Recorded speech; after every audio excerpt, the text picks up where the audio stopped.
Sziasztok! Dr. Salamon Judit vagyok, ingatlan közvetítő.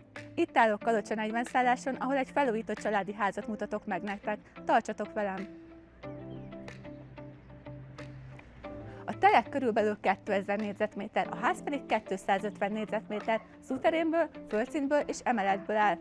Pár évvel ezelőtt kapott grafitos szigetelést, illetve a külső nyilászárók is ki lettek cserélve. Az új Bosch kazánnak és a napelemrendszernek köszönhetően pedig a rezsi igen kedvező. Gyertek, mutatom belülről is. Az előszobából nyílik a tágas konyha étkező, minőségi méretre készült konyhabútorral. Itt tudunk lemenni a szuterénbe, ahol egy garázs, háztartási helyiség és egy felszerelt vadászszoba is található.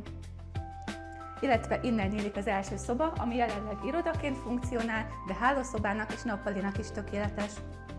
A ház különlegessége ez a pár lépcsőfoknyi szintáltolás, ahonnan a nappali nyílik,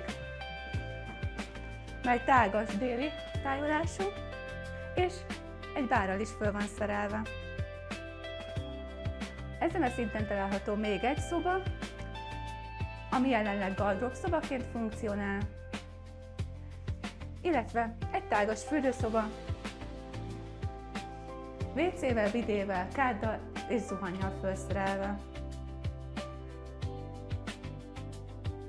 Az emeleten további két szoba található, az egyik erkéllyel felszerelt, így összesen 5 teljes értékű szobája van ennek az ingatlannak.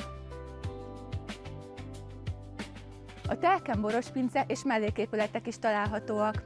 A melléképületek betonalapra épültek, téglából készültek és közművesítve vannak. A korábbi tulaj állattartása használta őket, de kiválóan alkalmasak vendégháznak vagy wellness részlegnek is.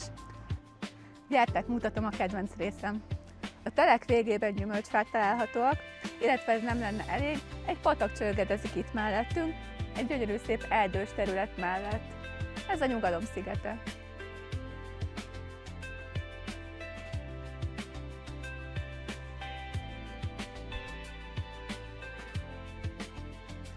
A ház hirdetését a komment szekcióban találod. Ha felkeltette az érdeklődésed, keresd elérhetőségeim bármelyikén.